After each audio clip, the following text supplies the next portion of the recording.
President, it's very good to see you again. First, I want to thank you for the memorandum of understanding that we signed last week. It greatly enhances Israel's security.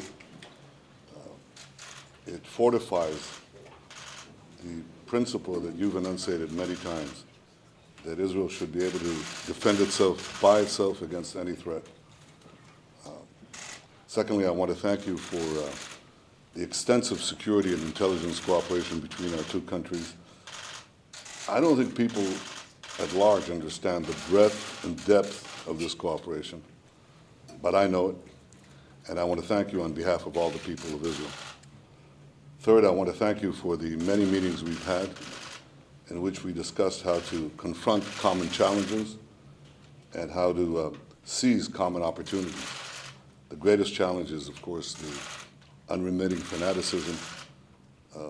The greatest opportunity is to advance a durable peace.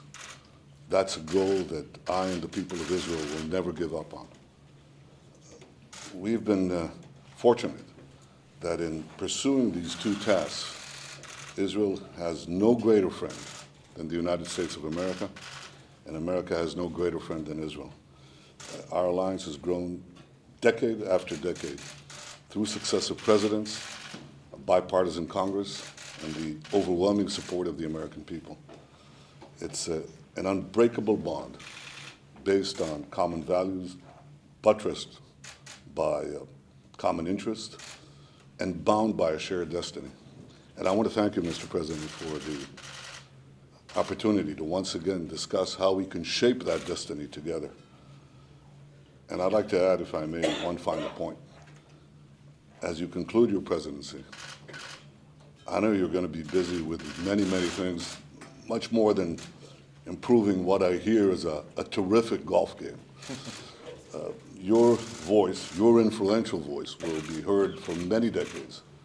And I know you'll continue to support Israel's right to defend itself and its right to thrive as a Jewish state. So I want you to know, Barak, that you'll always be a welcome guest in Israel.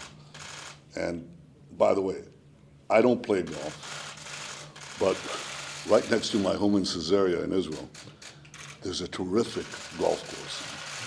We'll set up a tea time. Thank you. Thank you. Thank you. Thank you so much.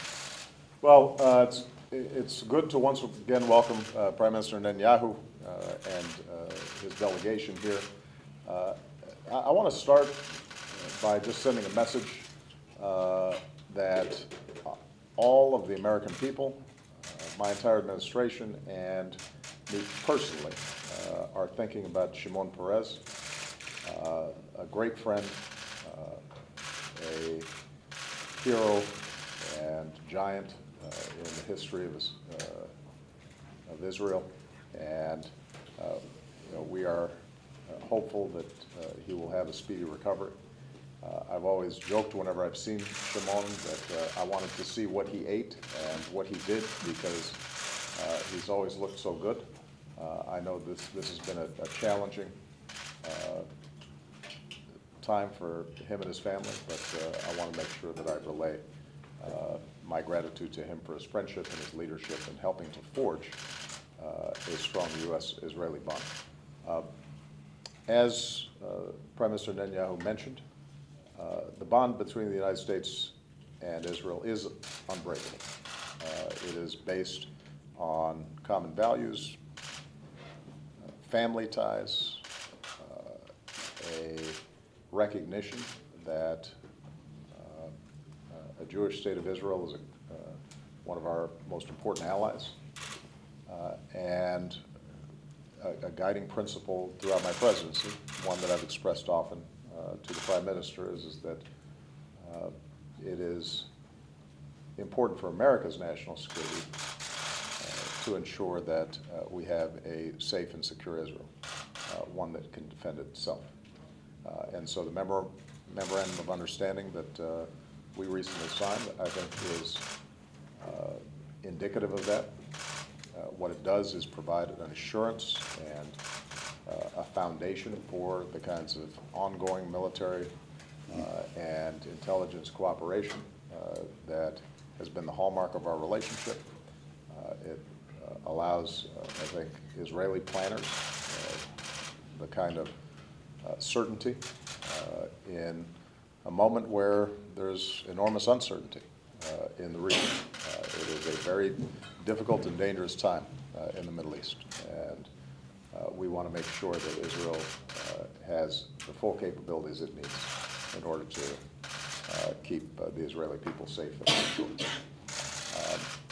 This will give us an opportunity to talk about the challenges that arise out of situations like Syria.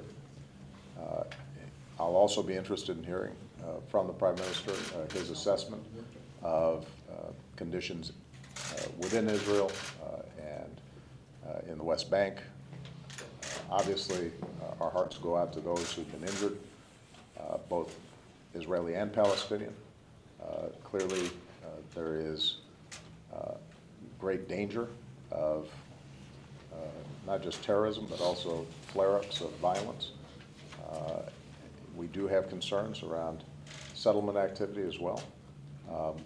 And our hope is that we can continue to be an effective partner with Israel in finding a path to peace. Obviously, I'm only going to be president for another few months. The Prime Minister will be there quite a bit longer. And our hope will be that in these conversations we get a sense of how Israel sees the next few years, what the opportunities are and what the challenges are, in order to assure that we keep alive the possibility of a stable, secure Israel at peace with its neighbors, and a Palestinian homeland that meets the aspirations of their people. But obviously, these are challenging times. One thing I can say about Prime Minister Netanyahu is he has always been candid with us, and his team has cooperated very effectively with ours. We very much appreciate it. And I guarantee you that I will visit Israel often, because it is a beautiful country with beautiful people. And Michelle and the girls, I think, resent the fact that I've not taken them on most of these trips. So they're insistent that I do take them. Of course, they will appreciate the fact that the next time I visit Israel, I won't have to sit in bilats. But instead can enjoy the sights and sounds of a remarkable country. So thank you very much. Thank you. Thank you. I appreciate it. Thank you. Thank you. All right, Poole, thank you. Thank you. Right now. Thank you.